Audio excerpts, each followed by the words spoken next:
Merhaba hanımlar, nasılsınız? İnşallah iyisinizdir. Bugün sizlere farklı bir çorap yaptım. Çorabımı nakodan yaptım, akıllı ipten. Dikişsiz 5 şişle yapılan bilekten başlamalı. Bilekten başlamalı. Topuğunu yapıyoruz. Devam edip burnunu büzüştürüyoruz. Evet, şimdi başlayalım. Kullanacağım malzemelerim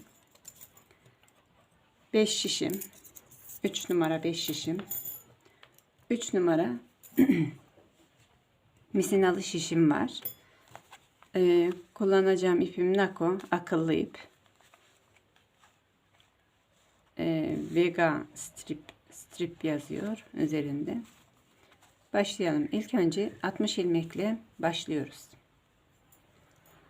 60 ilmekle başlayalım.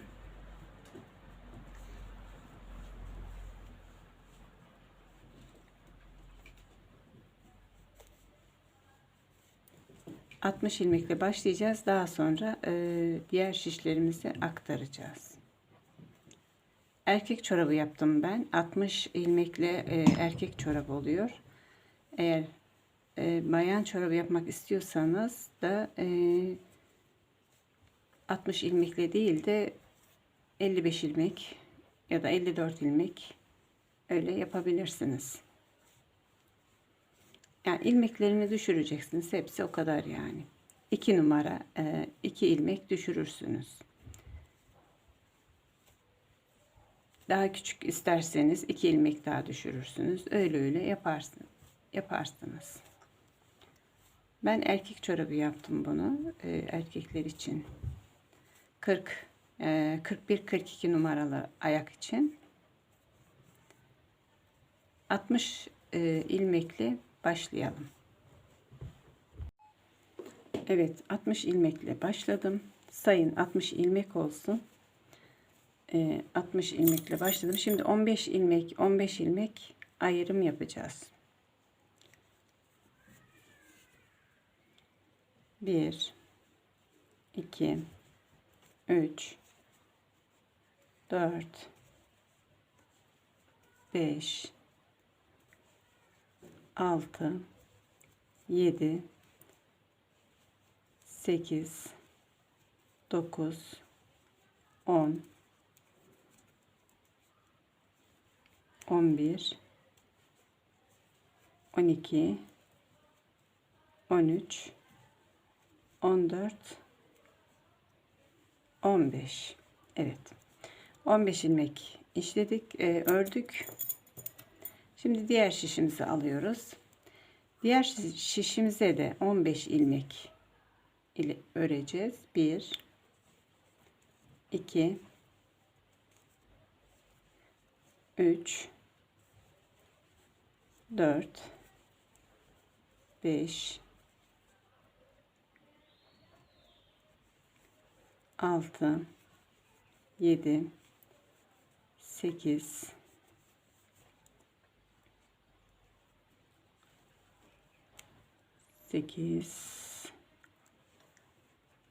9 10 11 12 13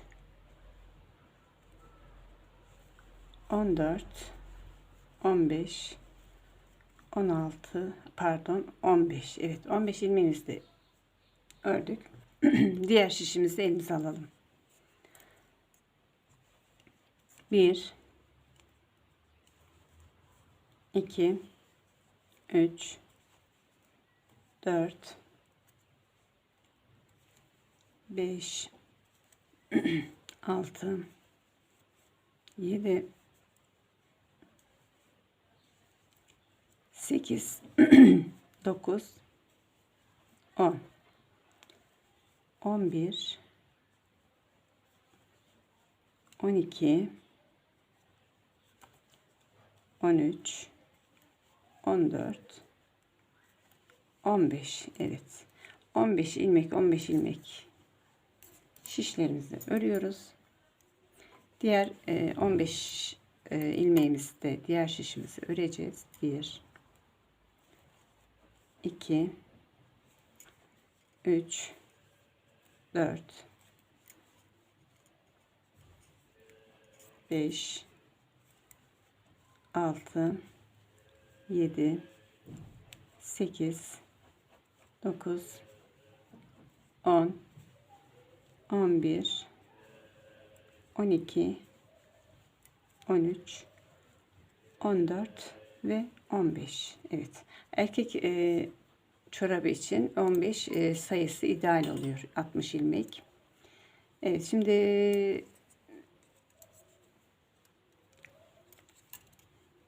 örgümüzün tersini düzünü şey yapalım. Düz tarafı kendimize gelecek şekilde ayarlayalım. Evet, şöyle düzü kendimize gelsin, düz tarafı. Ördüğümüz düz tarafı kendimize gelecek şekilde. Evet, şu başladığımız yerden devam ediyoruz hanımlar, böyle. Pardon, burada şey yapacağız. İlmek değiştireceğiz. Başka bir şey alacağız. Şiş alacağız. Şişimizi değiştirdik. Başladığımız yeri alıyoruz. Burayı bir sıkılaştıralım. Şimdi bir ters, bir düz örelim. İlk ilmeğimizi aldık. Bir ters, bir düz. Bir ters, bir düz örerek lastiğimizi başlayalım bileğimizden. Bilekteki lastiği örelim. Bir ters, bir düz. 15 ilmek yaptık. Bir ters, bir düz örelim. Düz tarafı kendimize gelecek şekilde ayarlayalım.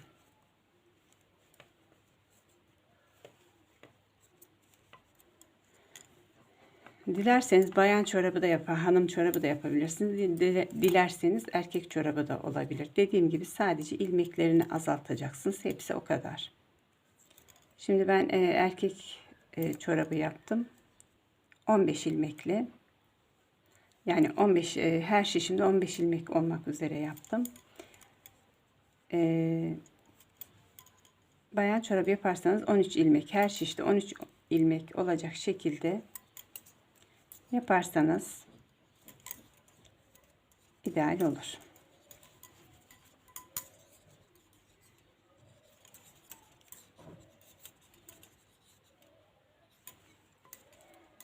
Bir ters, bir düz örelim bütün şişlerimizi.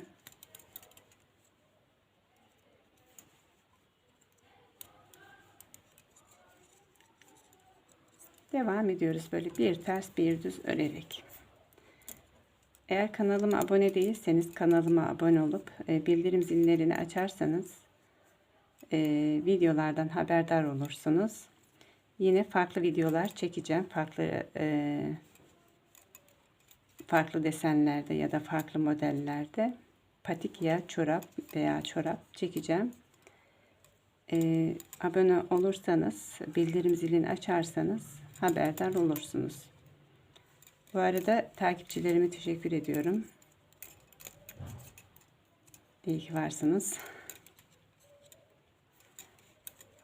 Umarım size faydalı olmaya çalışıyorum.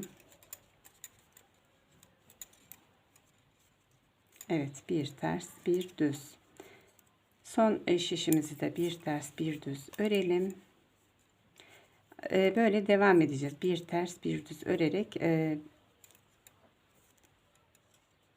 devam edeceğiz. Bir ters, bir düz, bir ters, bir düz. Bu akıllı ipin siyah gri olan renginde bittiği için gri renkte başladım. Nerede bittiyse oradan başlıyorsunuz. Çorabın zaten özelliği de bu oluyor. Rengarenk olduğu için. Nerede biterse ipiniz ondan başlıyorsunuz. Hangi renk olursa olsun fark etmez. Diğer çorabımı lacivertle başlamıştım. Bu griye denk geldi. Griye başladım. Evet. Şimdi buradan devam ediyoruz. Buradaki ipimi iyice sıkılaştıralım. Bir ters bir düz olmak üzere devam edelim.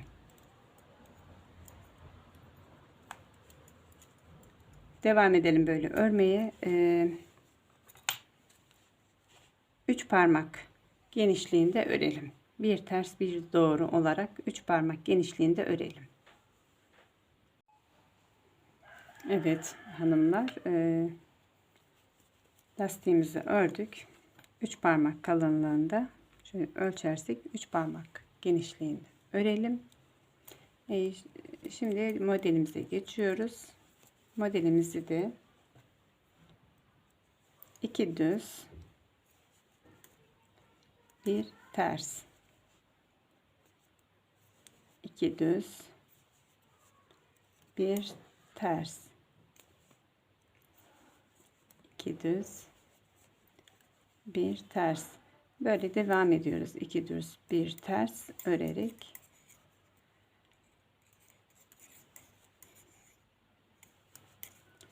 evet, 2 düz bir ters devam edelim. Böyle diğer şişlerimizi de örelim.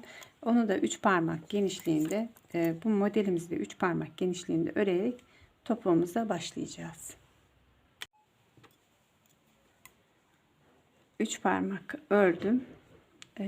2 ters bir düz olarak, 2 düz bir ters olarak 3 parmak şeklinde ördüm. Şimdi topuk yapımını yapacağız. Topuk ayrımı yapacağız.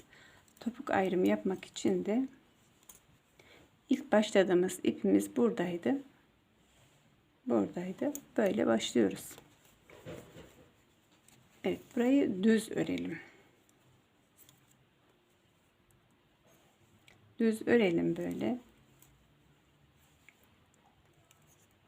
2 şiş düz öreceğiz. Evet hanımlar.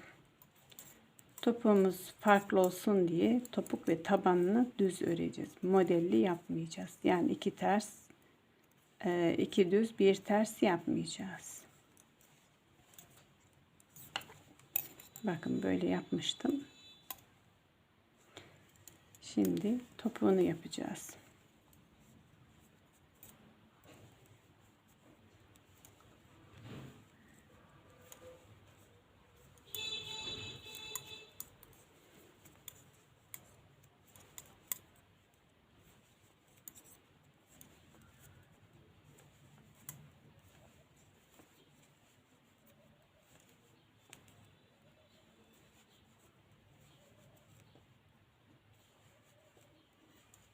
Evet, şimdi dönelim. Bu 2 şişi örüp şu kenardan 15 adet ilmek takabileceğimiz ilmeğimiz olacak. Şimdi ters örüyoruz.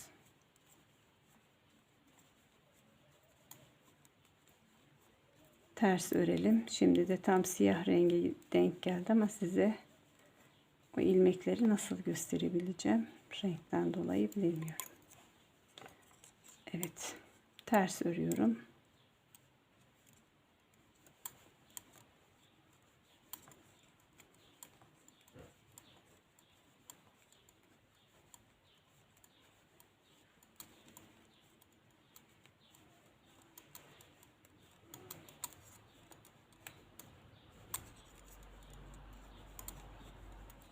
Evet. Bakın hanımlar, şu yan tarafta ilmek takabileceğimiz şekilde 15 tane ilmek oluşacak. Şöyle 15 adet ilmek oluşacak şekilde örelim. 15 ilmek olacak şekilde örelim. Yani boyutunu göstereyim. O da hemen hemen 4 parmaktan 4 parmak kadar oluyor. 15 ilmek olacak. İlmek çıkartacağız şuradan, şu kenarlarından ilmek çıkaracağız. Bakın ben size bir daha göstereyim. Şöyle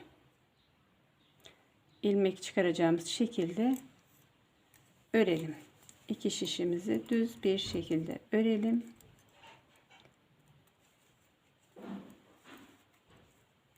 Daha sonra topuk aşamasına geçeceğiz.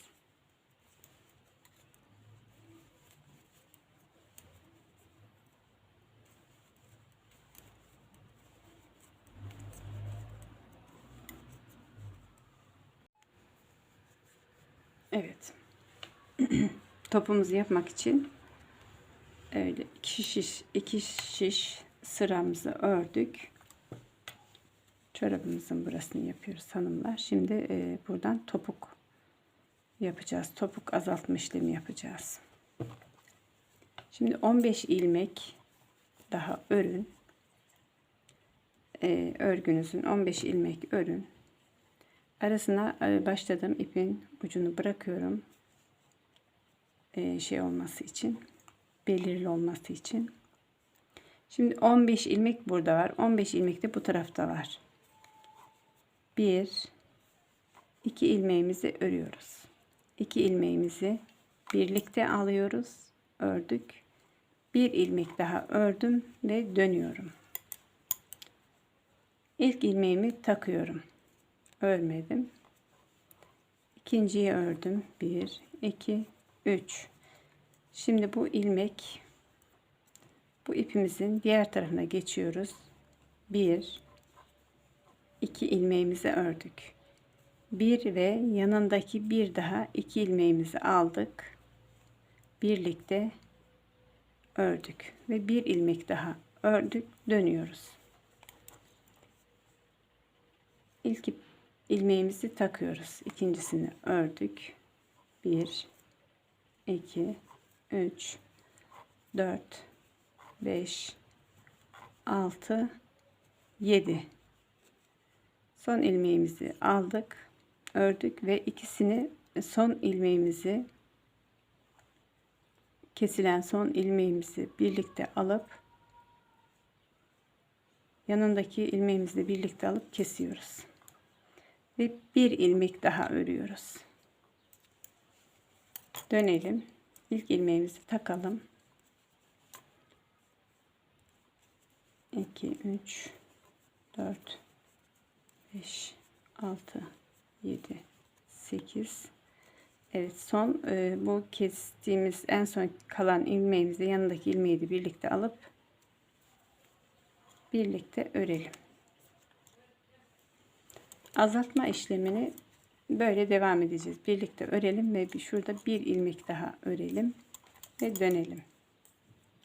İlk ilmeğimizi takıyoruz.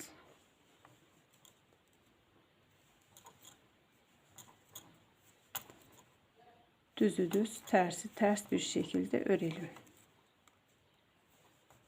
Bakın son kestiğimiz ilmeği ile yanından bir ilmek daha alıp keselim. Bir ilmek daha örelim ve dönelim. İlk ilmeğimizi takıyoruz, örmüyoruz. 1 2 3 4 5 6 7 8 9. En son kestiğimiz ilmeğimiz kaldı. Yine o kestiğimiz ilmekle yanındaki bir ilmeği alıp birlikte örelim. Ve bir ilmek daha örelim ve dönelim.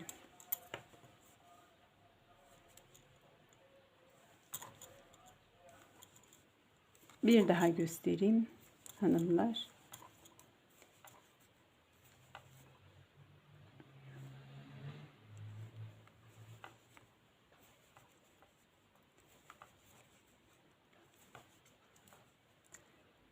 Bir ilmeğimiz, son kesilen ilmeğimizle yanındaki ilmeği birlikte alıp örüp ve bir ilmek daha örüyoruz, dönüyoruz.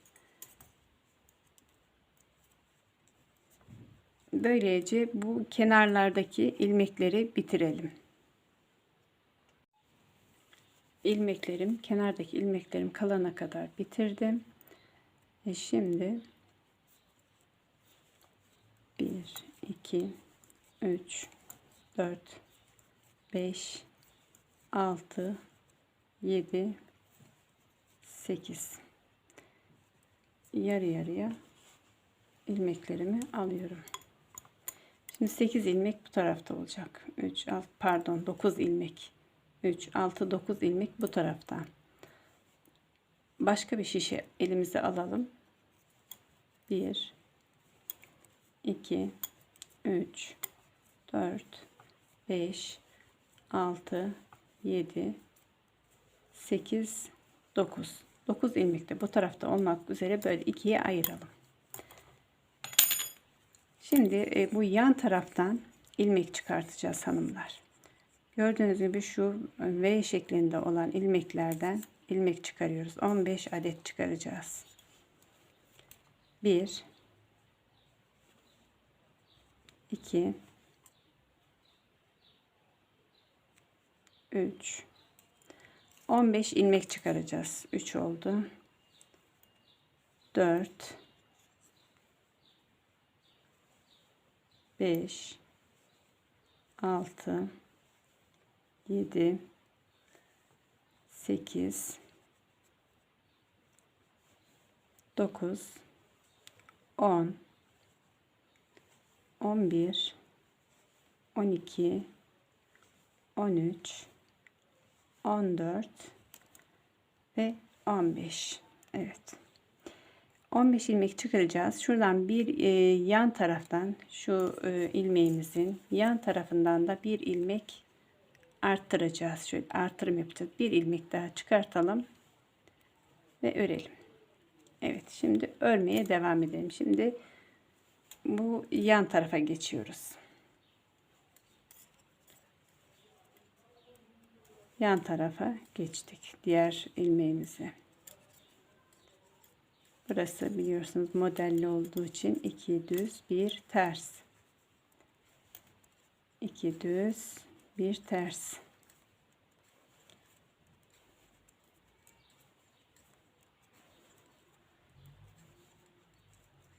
İki düz, bir ters. Evet. Şimdi diğer şişimize geçelim. Diğer şişimiz de aynı. İki düz, bir ters. 2 düz, bir ters.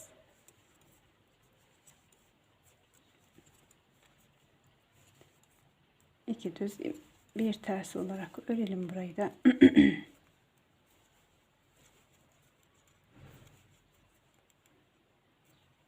Evet, son ilmeğimiz de ters.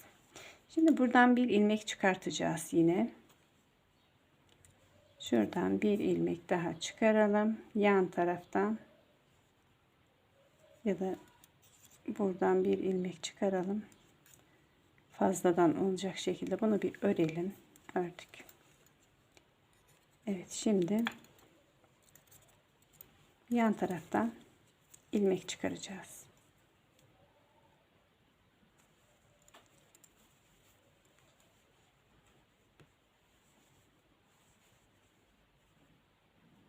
Bir. Buradan da 15 ilmek çıkaracağız hanımlar. 2,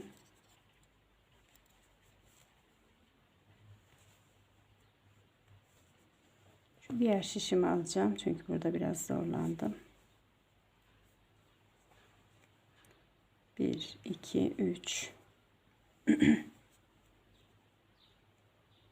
4,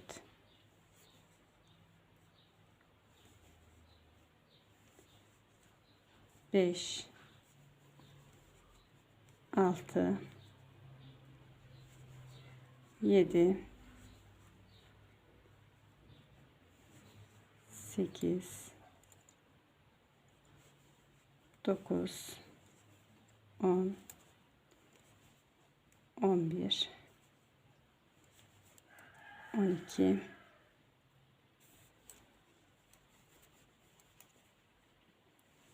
13, 14 ve 15. Evet, buradan da 15 ilmeğimizi çıkartıyoruz. Örmeye devam ediyoruz. Şimdi buradan şu ilk baştaki ile şu hemen yanını birlikte kesiyoruz. Kesim yapıyoruz. İkisini birlikte örüyoruz. Diğerini örmeye devam ediyoruz. Bir kesim de ileride yapacağız.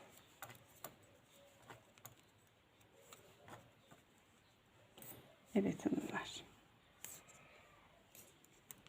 Evet, buradaki şişlerimiz çıkmış.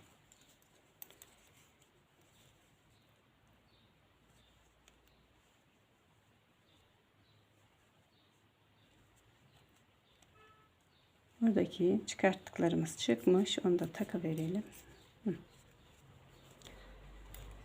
Şimdi diğer şişimize geçelim. Evet.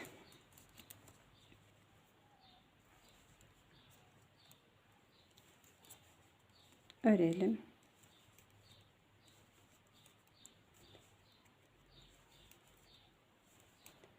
Şurada bir kesim yapacağız. Yine bu başında, şunun da şu yanındakini birlikte alalım. Kesimi yapalım. Örelim, devam edelim.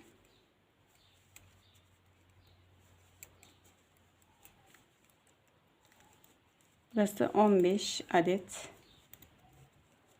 olmuştu. Biz sayalım şu kestiğimiz yerden hariç. 1, 2, 3, 4, 5, 6, 7, 8, 9, 10, 11, 12, 13, 14, 15. Evet. Şu 15'e geldiğimizde hanımlar, burasının ikisini birlikte alacağız. Şu ikisini birlikte alalım ve keselim.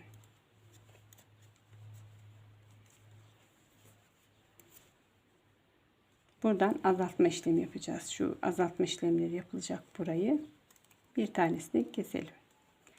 Şimdi yine 2 düz. Evet, şimdi diğer ilmeğimi alacaktım. 2 düz. Bir ters. 2 düz. Bir ters. 2 düz. Bir ters olarak örelim.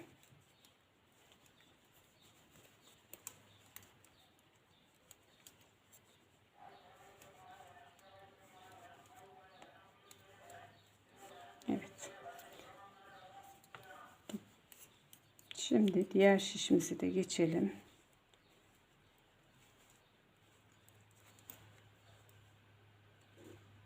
İki düz, bir ters, iki düz,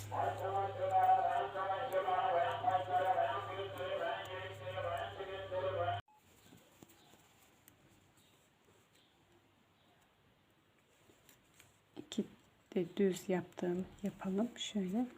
Tamam, şimdi evet hanımlar, buradan yine bir kesme işlemimizi yapacağız. Topuğumuzu, ikisini birlikte alalım. İkisini birlikte alalım.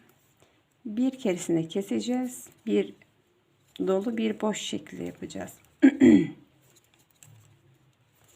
Şimdi bir sıra kesim yapacağız. Bir sıra kesim yapmayacağız.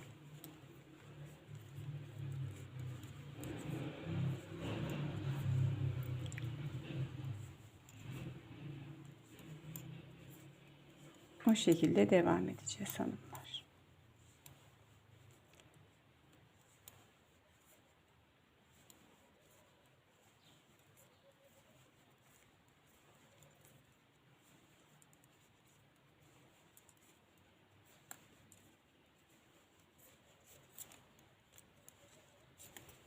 Ben size bir daha şöyle bir göstermek istiyorum. Biraz video uzun olacak ama tam öğrenmeniz için.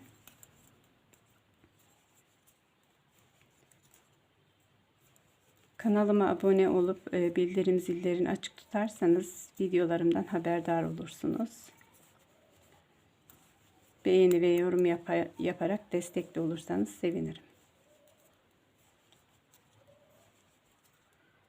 Şimdi azaltmıyoruz hanımlar. Bir şiş bir kere dolu, bir kere boş gideceğiz. Şimdi azaltmadan örelim.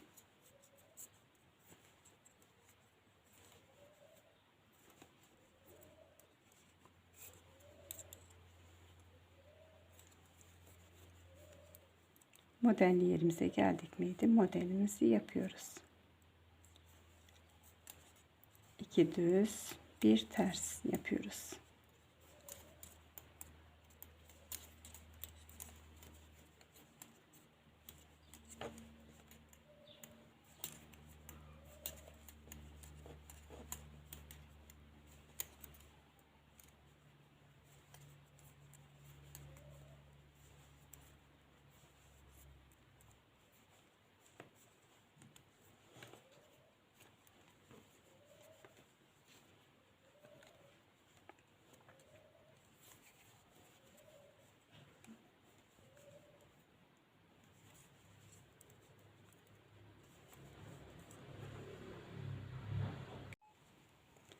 Evet, sayalım. 5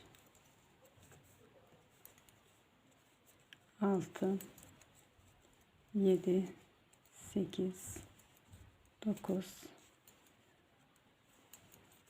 10 11 12 13 14 15 16 17 18 19 20 21 22 23.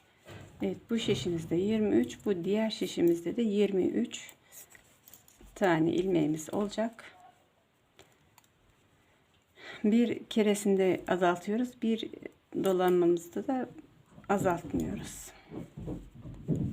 3 4 5 6 7 8 9 10 11 12 13 14 15 16 17 18 19 20 21 evet 22 23 burada 22 23 olduğu için devam ediyoruz. Şimdi geçen az önceki ilmeğimizde az önceki sıramızda kesmedik, azaltmadık. Şimdiki sıramızda azaltma işlemi yapacağız. İkisini birlikte alalım ve diğer şişimize geçelim. Azaltma işlemini böyle yapacağız hanımlar. Diğer şişimizde, diğer tarafımızda da aynısını yapacağız. 15 ilmek kalana kadar azaltacağız. Her iki şişimizde şimdi 23'tü.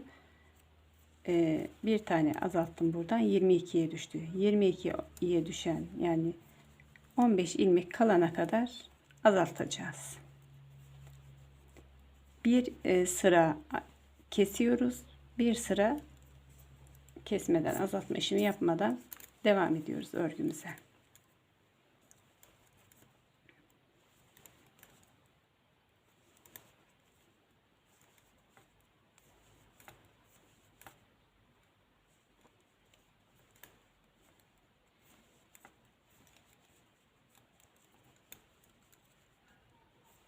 Evet, şurada azaltma işlemlerimizi bir daha göstereyim sizlere.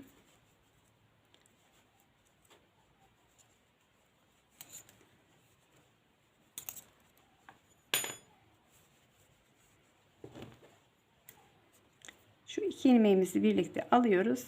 Kesim işlemi yaptık mı? Yapıyoruz. Devam ediyoruz. Böyle böyle azaltacağız. Bu ilmeklerimizde 15 ilmek kalana kadar örmemize devam edelim. 15 ilmek kaldıktan sonra düz örüp gideceğiz zaten. Düz örelim. Evet, buradan böyle şöyle göstereyim size de. 15 ilmek kalana kadar hem buradan hem buradan kesim işlemine devam edelim. Evet hanımlar, şimdi ölçümümüzü yapalım. Diğer çorabımızı alta koydum. Tam böyle üstünden ölçüyorum. Ölçümümü yapıyorum. Burun kısmına geldik. Burun kısmına geldiğimizde yapacağımız işlemimiz, azaltma işlemimiz şöyle olacak.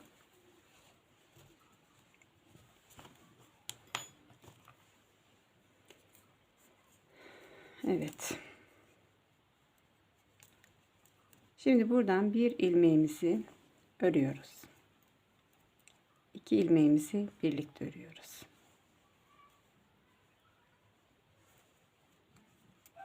Diğer ilmeklerimiz devam ediyoruz.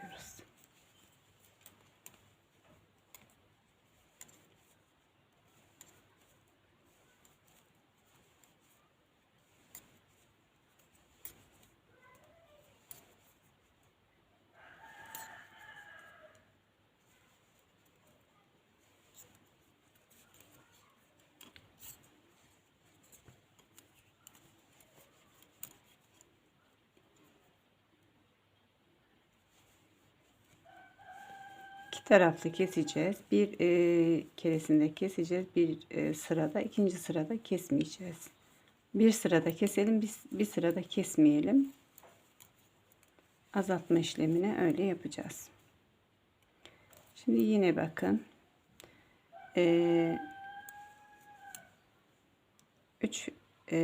3 tane ilmeğim kaldı. 3 ilmeğimin ikisini birlikte alıyorum.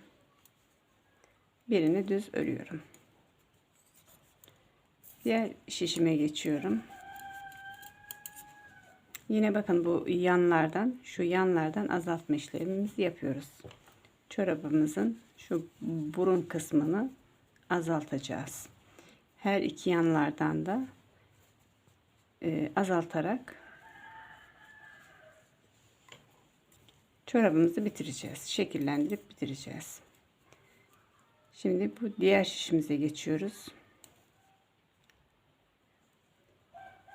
Bir ilmeğimizi ördük. İkinci ile yanındaki ilmeği birlikte alıyoruz. Kesme işlemimizi, azaltma işlemimizi yapıyoruz.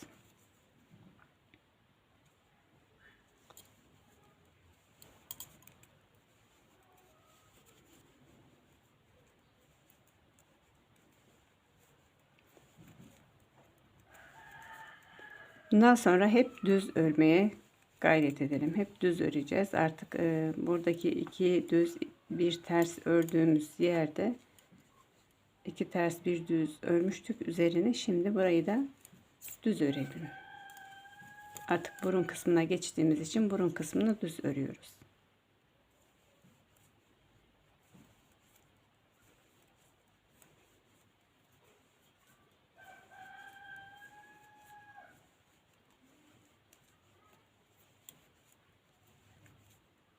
Evet, son 3 ilmeğimiz kalıyor. 1 ile 2'yi birlikte alıyoruz, kesiyoruz. Son ilmeğimizi de ördük. Bir sırada keseceğiz, bir sırada kesmeyeceğiz, azaltmayacağız ilmeklerimizi. Böyle devam edelim.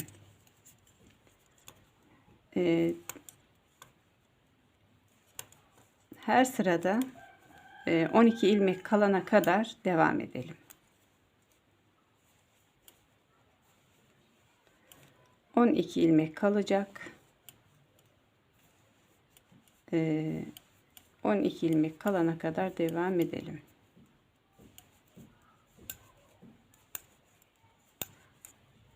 Evet hanımlar, böyle bir sırada azaltıyoruz, bir sırada azaltmadan düzgün işliyoruz. Örüyoruz. Örmeye devam edelim. Burun kısmını yine yapılış şeklini göstereceğim. Kesme işlemini. Burun kısmının kesme işlemini de göstereceğim. Siz 12 ilmek kalana kadar örün. Her iki şişimizde de her şişimizde 12 kalmayacak. Tamamı 12 ilmek kalacak. Evet hanımlar, çorabımızı bitirdik. Her iki şişimizde de 12 ilmek kaldı. 3, 6, 9, 12. 3, 6, 9, 12. 12 ilmeğimiz kaldı. Şimdi bu kadar ipten kesiyorum. Bu kadar ip bıraktım, kestim. İğnemi elime aldım. İğneyle de kalan yerlerimizi, kalan ilmeklerimizi önce buradan, sonra bu ilmekten birer ilmek ala ala o aldığım ilmekleri de şişimden birer birer çıkartıyorum.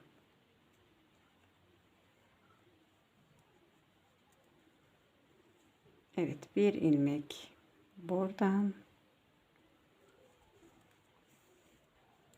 bir ilmek buradan. Affedersiniz. Bir ilmek buradan, bir ilmek buradan. Sıramızı şaşırmayalım. Bir ilmek buradan.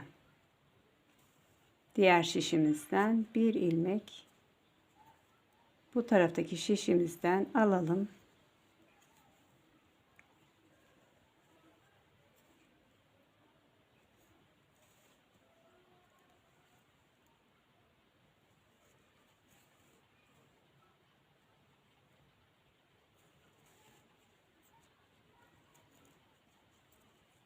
Kesim işlemini böyle yapıyoruz.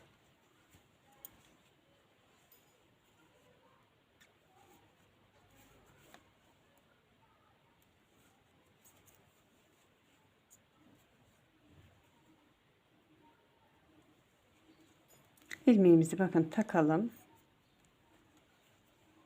Diğer ilmeğimizi de birer birer bitirelim.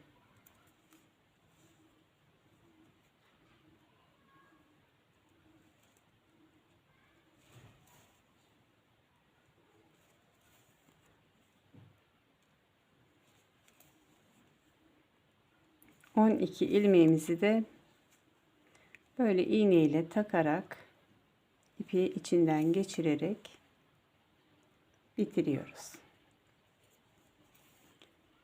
Evet, bu arada kanalıma abone olup bildirim zilini açarsanız videolarımdan haberdar olursunuz. Evet, son ilmeğimizi de burada takalım.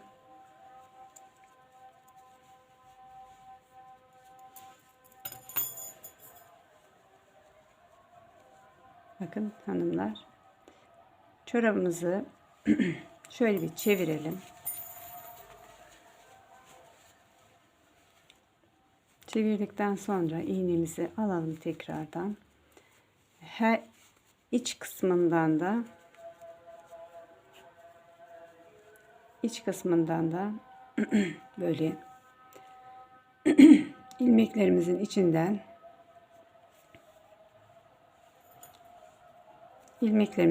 geçirerek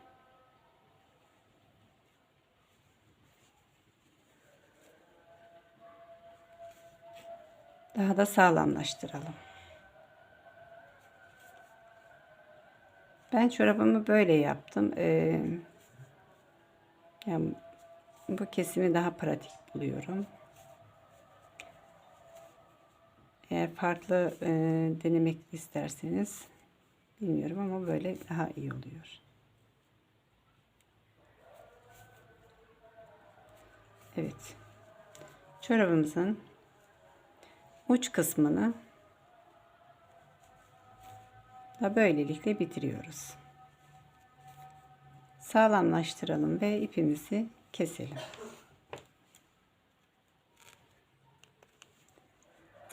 Evet.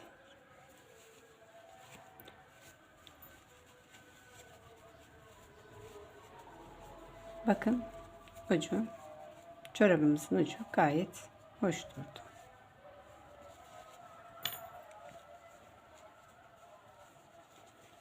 Evet, izlediğiniz için teşekkürler. Başka bir çorap ya da patik videosunda görüşmek üzere. Evet, çorabımızın tamamı bitmişi böyle. Gayet hoş ve şık durdu. Teşekkürler.